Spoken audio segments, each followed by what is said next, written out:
Hey, quality brand people. My name is Nick, and I run District North. I wanted to do a follow up video to the previous video I did last week where I talked about texturing your designs. And like I said in that video, go check it out if you want, where I talk about t shirt designs and how to create subtle textures and kind of have a little bit of nuance. You want to take your time in Photoshop instead of just throwing a textured file over your artwork. I wanted to kind of integrate it a little bit better, and I'm going to show you in this video how to do all that. There's going to be a couple different methods of how to do it, and I'm going to show you how to do it in Photoshop. So we're going to be taking a vector design and we're going to be using Adobe Illustrator and then putting it right into Adobe Photoshop, and I'm going to show you the subtle texture technique that I use. Again, you can use it on a bunch of different things, but it might not be for everyone, so I understand if you have a different way of doing it. Totally cool with you. This is just how I do it and how the technique really kind of makes things look a little bit nicer when it comes to texturing your work. So plop down. It's going to be a quick video. I'm not going to do a real long one, but I'm going to show you how I do it, and hopefully you can get some information from that. Thanks again. Please like and subscribe and do all that internety stuff. It fills the cockles of my heart with warm feelings. As you can see, it's snowing out today in northern New Hampshire, and I could use a little warmth. So thanks again, and enjoy. Right, quality brand people, let's get started. So as you can see, I have my two designs that I created, and you can check these designs out in a previous video of how I created them. Well, at least this part, these extra bits I didn't show you, but you can kind of get it just from looking at it. So this was the design I created just for the fun of it, but I wanted to show you how to, texture these. So these are all expanded already. Let me switch over to outline mode. So everything's very clean, looks beautiful, and we want to kind of give it a little bit of subtle texture. The idea behind this is, what if your client came to you and this was a t-shirt design or a logo or anything really, any design, whether it's, you can use this for online print collateral, anything that you have that you need to kind of patina or age or make it look a little bit more vintage without overdoing it. And I think we've all kind of seen people do that. So I'm just going to show you how to do it. I'll show you in Photoshop, and then I'm going to show you a little bonus. If you absolutely have to do it in Vector, I'll show you how to do it and kind of do it the best way possible. So the first thing that we're going to do is, let's just grab this guy right here, copy him, and we're going to bring it over to Photoshop. So I already have a file set up that has a few textures already in it. I'm not sure where I got these, but there's some good ones. I do have a pretty large file, but so this will depend on this will obviously depend on what you're going to be using this for, but my canvas size is pretty large. It's 16 inches by 22. So I use a lot for screen printing, but if you need it smaller, that's perfectly fine too. Alright, we're gonna bring this, and let's go ahead and change this background color, since we have a white graphic, to black. And I'm gonna paste in here, and we're gonna make this pretty large. Let's say about right there. Should be good. Okay. So the first thing that we're gonna do is, I don't know how many times, I'm sure we've all seen this, where people just plop it on like that. Boom, we're done. And it doesn't look bad, but I mean, if you want to integrate texture into things like this, you're going to take a little bit more time, right? So ideally, what I'd like to use, I like this. It's pretty subtle. This has got some nice dots in here. What we want to do is separate out these lines so that this outline is nice and thick white, and the inside is kind of patinaed. And you can look up patina if you're confused about what that means. But usually it refers to like the rust around things. So let's take this texture and we're going to duplicate it. I don't want to destroy anything. And I'm going to duplicate this layer too. So I hid both of those. We have the texture that we want. Let's just group these, get things out of the way. Alright, so now we have this texture on top. What you want to do is select this layer by holding down your command key. And now you've selected everything inside of here. So go up to select, modify, contract, and I think 12 pixels will probably be pretty good. So we're going to select 12 pixels, and you see how it moved on the inside now. But the problem with this is now all that you've selected is the inside of this. So let's say I fill it with, let's just grab a color from here, like this. So all that you've selected is the inside here. We don't want to do that. We actually want to flip this. So we're going to go to inverse, and it's going to inverse everything, and you don't want to have this layer selected. So go ahead and hide that, and we want this layer selected. So now the opposite is selected, and all we're going to do is come in here and hit delete. And let me show you. Best way to do this is probably to get rid of this. So now I've deleted everything on the outside, just on that texture layer. Now we do the same thing again. Hold down Command, click on the inside of here. We can hide that layer now. Bring this layer up. Bring in the background. While your artwork layer, let me just name this artwork. While your artwork layer is selected, hit delete one more time. And boom. You have a really nice textured layout that screen prints really well and doesn't really interfere too much with the inks as well, because you're kind of creating this stroke around everything. And what'll happen is when you're screen printing, especially, the thicker ink is going to stay on the outside here, and the thinner ink will set in the center. So it'll actually patina and vintage on its own, depending on what type of inks you're using. And this is kind of just a nice way of doing it where you're not getting so... You're not just slabbing texture on, and I always, it just feels like it's so impersonal when that's done, and it definitely doesn't look great after a while. So that's one way of doing it.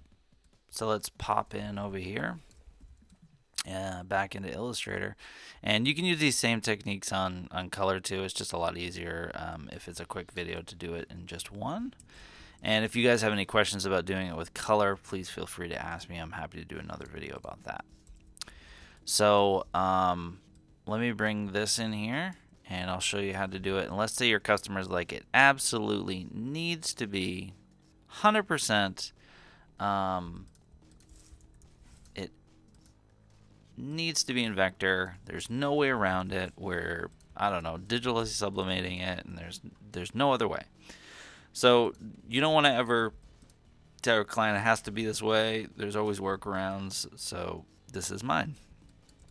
So this is a texture set, I believe, from True Grit Texture Supply Company, which is all vector. It's pretty nice. It's not great, but it's pretty nice. And I don't know, I'm sure we've all seen this where people just go like, there, I'm done, right? Looks vintagey. Well, the truth is, when this is printed like this, even screen printed like this, it doesn't look great. And so, sometimes you can get away with it. Sometimes it does look good if it kind of carries onto the art. There's a few problems with this. It's cutting off some of the letters. You know, you can see like there's just a little too much cut-ins here, and you don't want to clean all this up and blah blah blah. It's just like a pain. So number one, move your texture over. We're gonna start, and we're gonna do almost the same thing with this as we did in Photoshop. I like to duplicate the layer, and let's go ahead and just delete the background here because we don't need the background. I always try to keep my background on its own layer and lock it, and that way I can kind of play around with the whole thing. It's a lot easier. I'm gonna do the same thing. Delete that guy. Okay. Hide this layer that has your artwork on it. What we're going to do is just select what's on your top layer. So this is the bottom.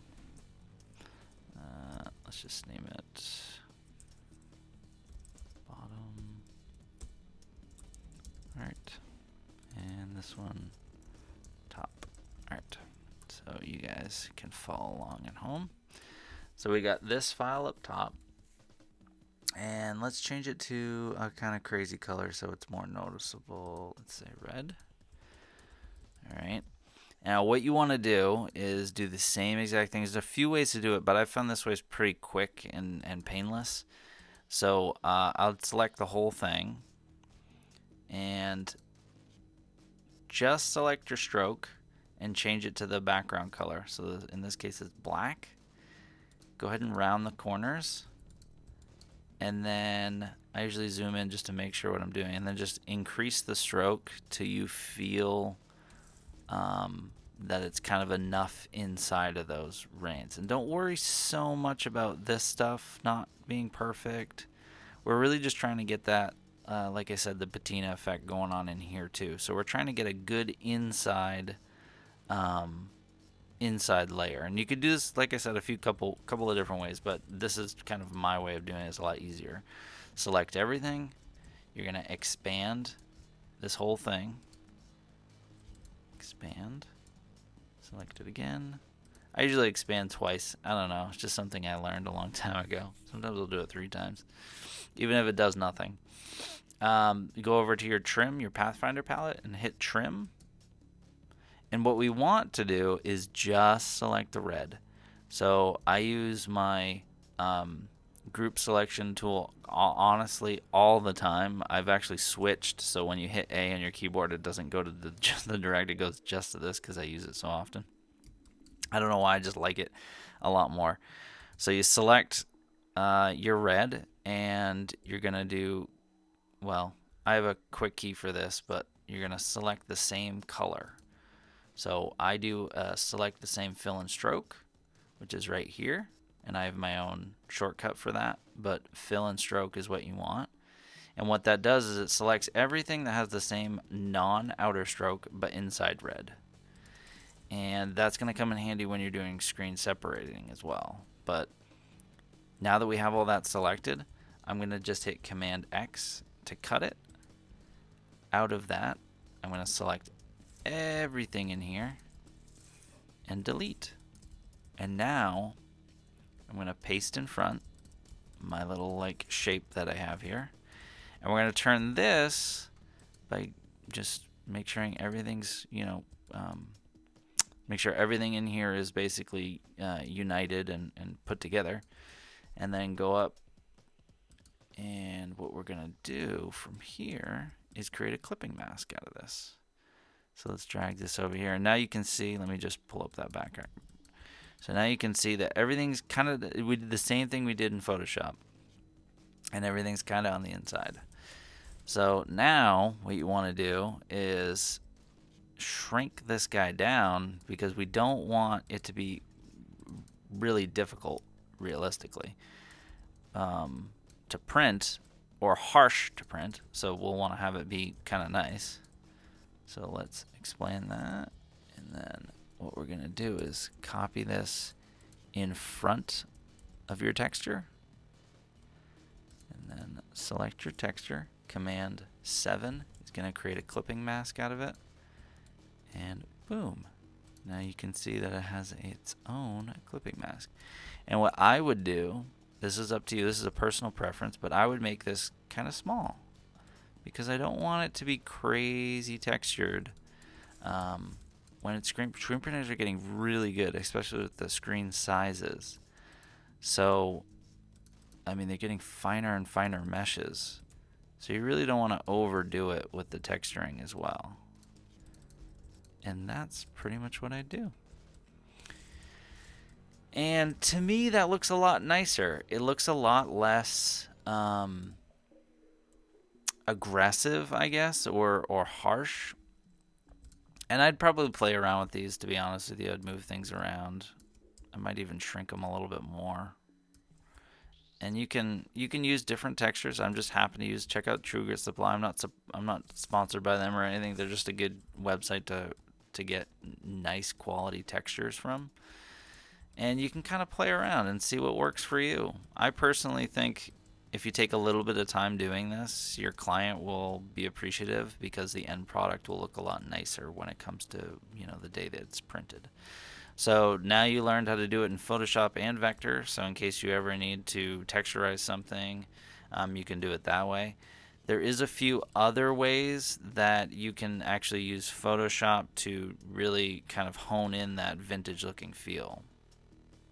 So now that we've kind of learned how to do the textures, what if your client asked you to push it even farther? So we've done the subtle ones where we didn't really change much in here, but now I'm going to show you how to do this in Illustrator and Photoshop, where it kind of gives, I guess you could probably, you know, say it's a little bit more, a little bit of morphing, and you can do it a few different ways.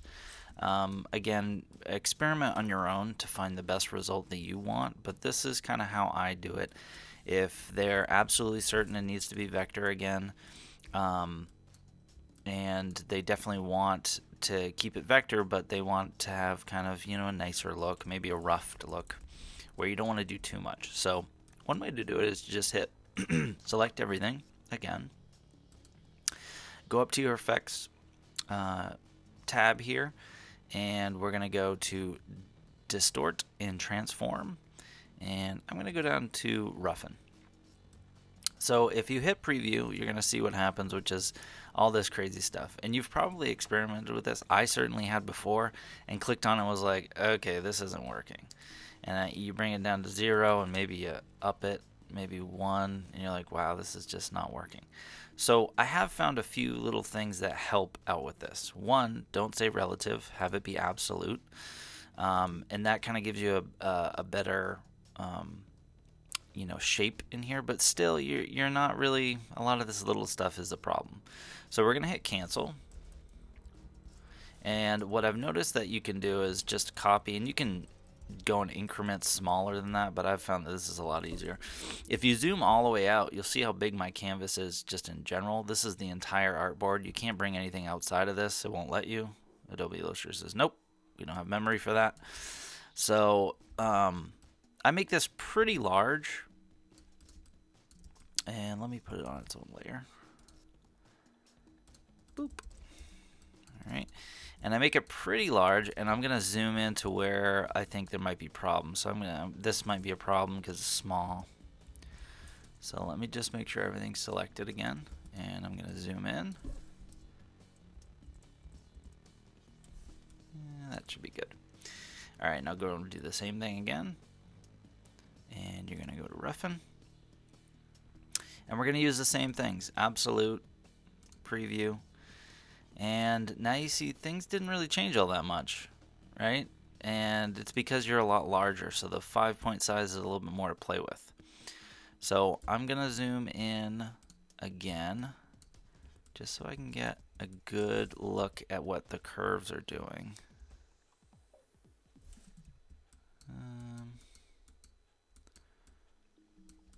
Yeah. All right, effect. And you can do that too. I just want to show you each time. But as you can see, when you do it, you get kind of the rounded. See the difference between those two? Nothing. And see how it's just kind of round, you know, it's just kind of moving these things around just a little tiny bit. And that's ideally what we want. Let me just get rid of that outline so you can see it a little bit more. And there is some problems here. You can see it kind of looks almost live tracey sometimes. So this isn't the perfect. Definitely experiment.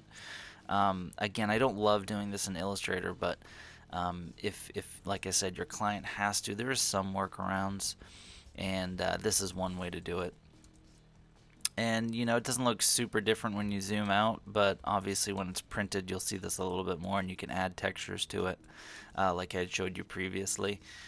But again, let's just zoom in and let's try to make this as best that we can. So, see, effect, and we're gonna go into, and you know, keep in mind your effects panel too really can help you. Instead of doing that every single time, you can use your short keys, But also what you can do is, let's say we do this and hit OK, and we didn't like, obviously, how this looks. So what you can do is go up to Appearance, and that brings up this panel right here, and you can see there's an FX over in the corner. If you double click that, it brings up this roughen again, and that way you can quickly change these out. So let's say, you know, obviously this didn't work. I'm going to hit Preview, Absolute. If you increase the detail here, it's going to increase the, I guess, the rigidity of each one of these points. It kind of exacerbates them. So it'll make them even smaller, and I personally don't love this. It looks like a manic person scribbled this into a notebook. So I usually bring it down to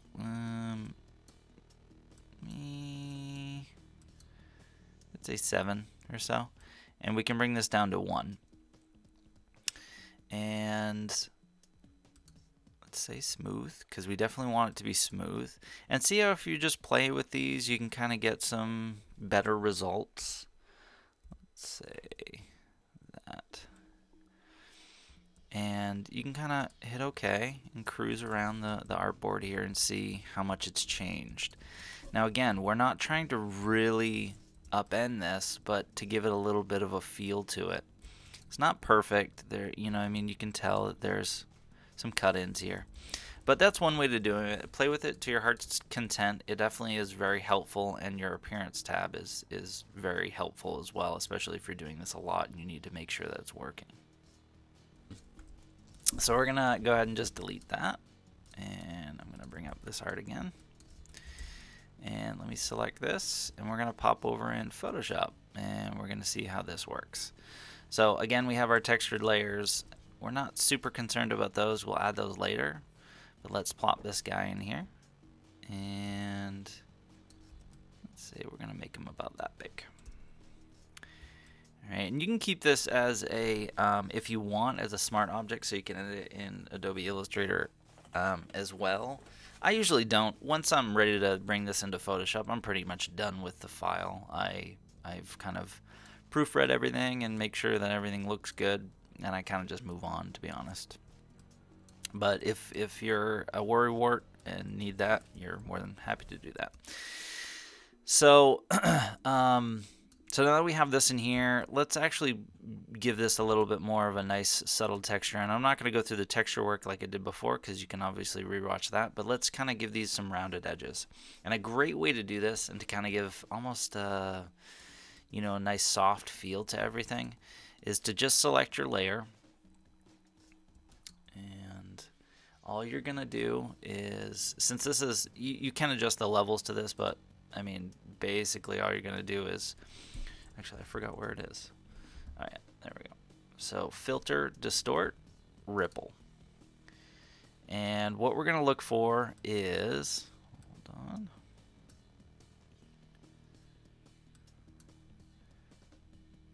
see here.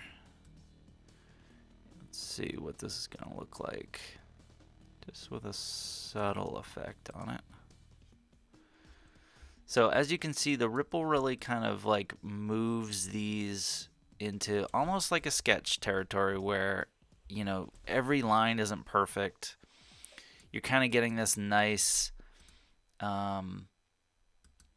texture kind of all around it, and everything isn't perfect. And when it's printed, it actually looks really nice. So you can play with that setting a lot, and it's very simple.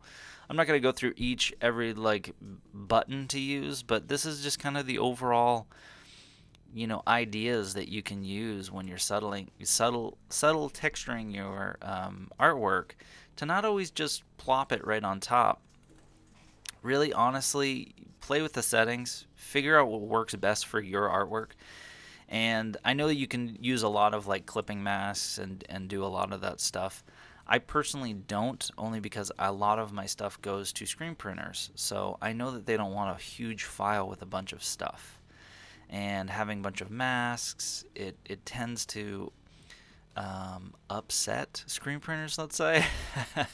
So you want to have your files really, really trimmed up, have them separated with colors, and that's kind of the best way to do it. But again, Hopefully you get some information from this that you didn't know before. If not, please, tell me what you want to hear from me. I'm happy to do whatever, but those are kind of my tricks and tips that I use when I texture my work, and hopefully that makes sense to you. And if you have any questions, feel free to ask. But that was my tutorial on texturing your artwork. Thanks again. Please like and subscribe. I'm always happy to hear from people that are interested in the work that I do. Thanks again.